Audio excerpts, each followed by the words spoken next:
मैं नीलमणि अभी आपको कुछ क्वेश्चंस का सॉल्यूशन करवाने जा रहे हैं। ये सभी क्वेश्चंस पिछले एग्जाम का आ चुका है और इन सभी सवालों को फिर से एसएससी, रेलवे और अन अदर एग्जाम में सेम टू सेम आने की संभावना है। तो देखिएगा सवाल, वीडियो को अंत तक देखिए, लाइक कीजिए और इसे सब्सक्राइब कर लें, खुद भी करें, दोस्तों को बीच में भी सब्सक्राइब इसे करा दें। देखिए एक सवाल है, 2 पे पावर 31, 2 पे पावर 31 को 5 से भाग देने पर शेष क्या होगा। सवाल क्या कहता है, 2 पे पावर 31 को, आया हुआ सवाल है, 2 पे पावर 31 को 5 से भाग दे तो रिमाइंडर क्या होगा। तो करना कुछ भी नहीं, इसमें जो कुछ भी पावर हो ना उसमें ऑलवेज आप 4 से डिवाइड करेंगे। किससे डिवाइड करेंगे? 4 से करेंगे डिवाइड, और ये डिवाइड कर लीजिएगा। रिमाइंडर कितना बचा? 3। रिमाइंडर कितना बचा? 3। अब क्या करना, यहाँ पे जो संख्या रहेगी ना, यहाँ पे जो संख्या रहेगी ना उस पे आप रिमाइंडर को रख दीजिएगा। तो 2 पे पावर 3, रिमाइंडर को रखे, 3 को रखे, 2 पे पावर 3 कितना हुआ? 2 को 3 बार गुना करेंगे तो 8 होगा। 2 को 3 बार गुना करेंगे तो क्या होगा? 8 होगा। तो अब यहाँ पे जो आए ना, जिससे भाग देना है उससे भाग दे दीजिएगा। किससे भाग देना है? 5 से। 8 में किससे भाग देंगे? 5 से भाग देंगे। कितना बचा? यहां पे जो बचेगा ना रिमाइंडर, वही आपका आंसर। इसका आंसर कितना हो गया? 3 हो गया। इसका आंसर कितना हो गया? 3 हो गया।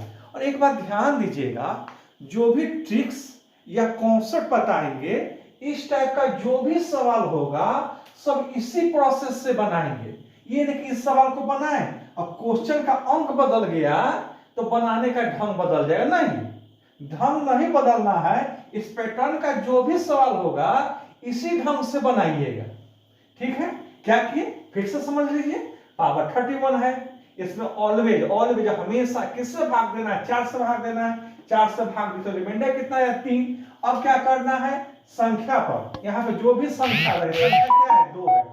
2 पे रिमाइंडर रखना है। 2 पे रिमाइंडर को रख दिए, 2 पे रिमाइंडर को रखे तो कितना हो गया? 8। यहाँ पे जो कुछ भी आया जिससे कहे उससे आप भाग दे दीजिएगा। एक बार में गया, कितना बचा? 3। तो इस सवाल का जवाब क्या हो गया? 3 हो गया। आइए अब हम लोग दूसरा सवाल देखते हैं। आइए इस सवाल को हम लोग देखते हैं। कहता है किसी वस्तु के अंकित मूल्य पर, अंकित मूल्य मीन्स क्या होता है? Marked price. किसी दुकान के यहाँ जहां जो हम सामान खरीदने जाते हैं, जितने रुपए का स्टिकर सटा हुआ होता है उसे हम लोग मार्क्ड प्राइस बोलते हैं।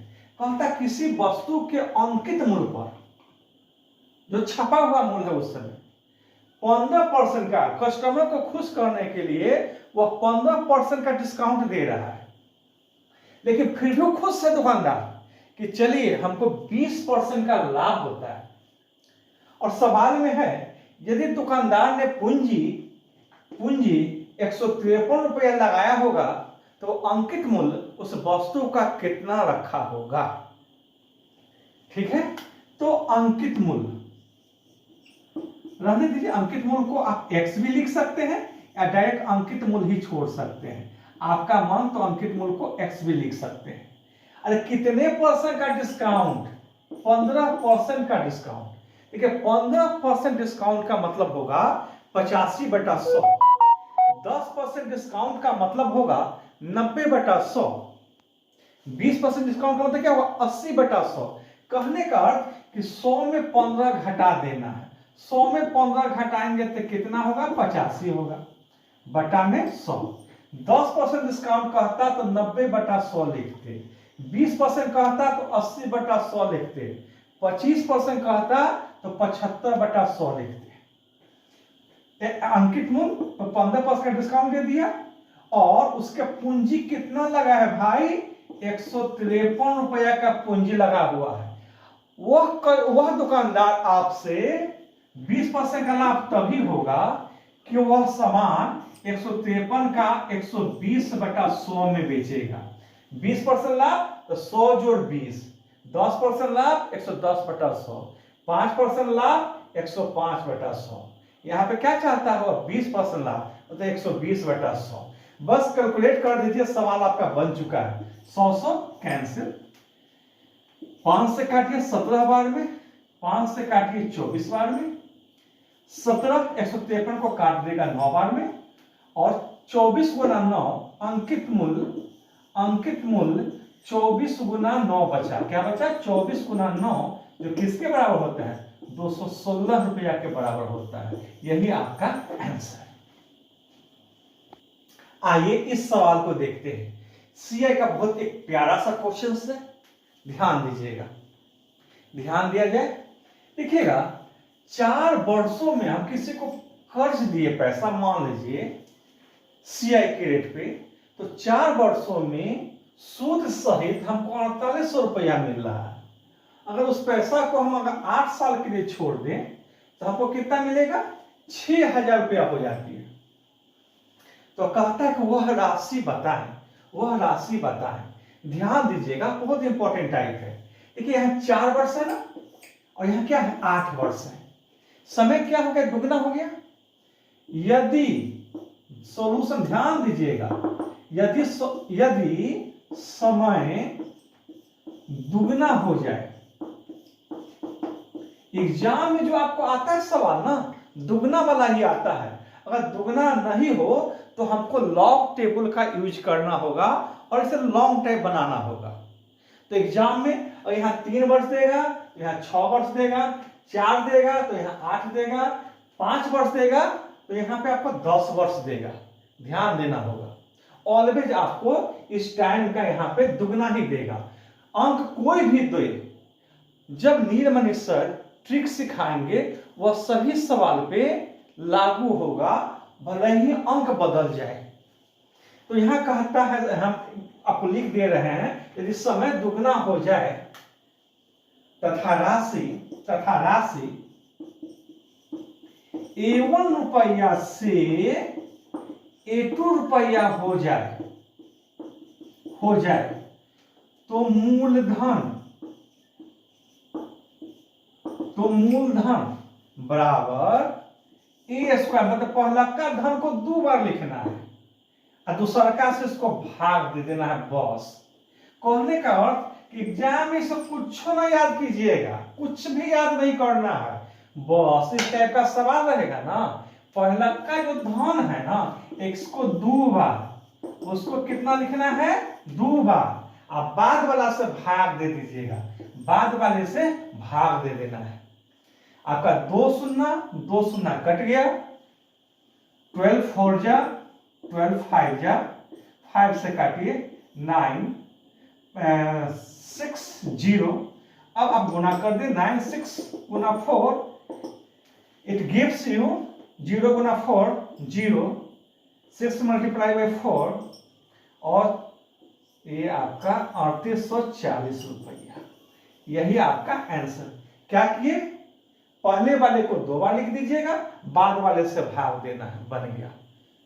तो अब हम देखेंगे अगला सवाल। अब तक आप सब्सक्राइब नहीं किए होंगे तो सब्सक्राइब कर दें, लाइक का बटन दबा दें। चलिए, ये सभी सवाल आपको बैंक एसएससी के लिए हम मोस्ट इंपॉर्टेंट और रेलवे के लिए सवाल सबको दे रहे हैं। इन्हें आप ध्यान से समझें, एक बार आप देख लीजिएगा, सदा के लिए याद हो जाएगा।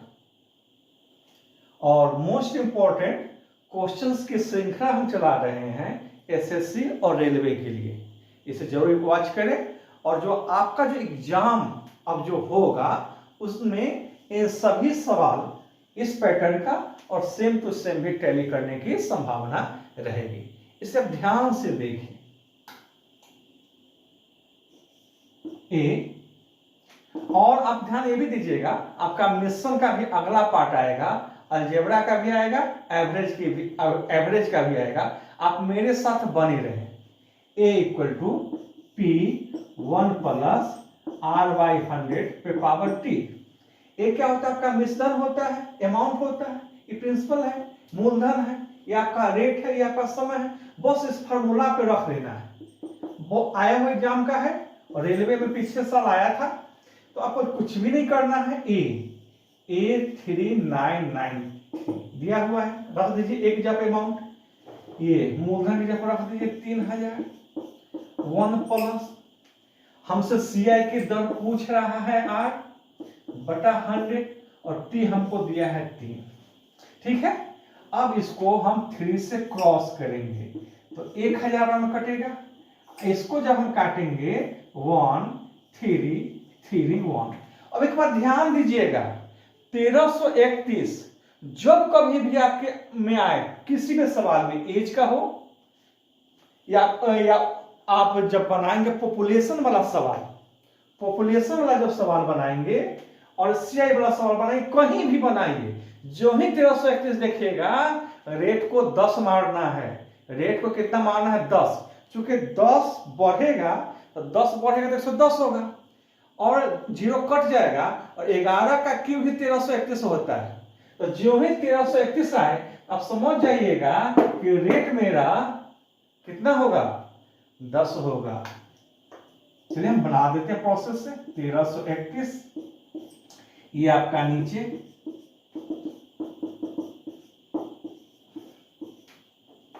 अब देखिए 11 का क्यूब 1331, 11 का क्यूब 1331, 10 का क्यूब 1000, 1 प्लस आर बाई 100 पे पावर क्यूब। अब देखिएगा, पावर समान तो बेस समान, तो 11 by 10 equal to 1 plus are by 100। इसलिए कहते हैं जो ही 1331 देखिए एग्जाम में मेरा नाम लीजिए और आंसर 10 मारिए।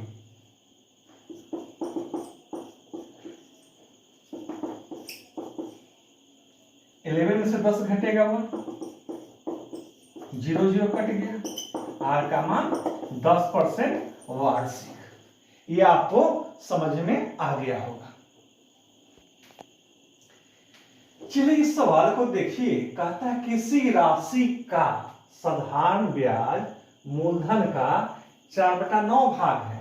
एग्जाम में यह सवाल आया हुआ है, कभी 4/9 देता है, कभी आपको 12/15 देता है या कुछ भी दे, या 1/9। ये तो टैली किया हुआ अंक है 4/9, कभी आपका 1/9 आता है एग्जाम में। यदि साधारण ब्याज का वार्षिक दर कहता है, जो दर है वो समय दोनों समान, कहने का अर्थ क्या हुआ? यदि रेट 4% है तो समय भी क्या है? 4%। यदि रेट 3% है तो समय भी है 3%। तो कहता है कि ब्याज की दर बताए। ब्याज की दर कहे या समय कहे, आपको करना कुछ भी नहीं है। ये 4/9 है ना, 4/9 को लिख लेना है, गुना 100 करना है। 4/9 जो कुछ भी दे यहाँ पे जो अंक, उस अंक को लिख लेना है, गुना 100 कीजिएगा और रूट चढ़ा देना है। क्या करना है? रूट चढ़ा देना है। तो 4 का वर्गमूल 2, 100 का वर्गमूल 10, 9 का वर्गमूल 3, 20/3%। ये हमको क्या देगा? 6.2/3%।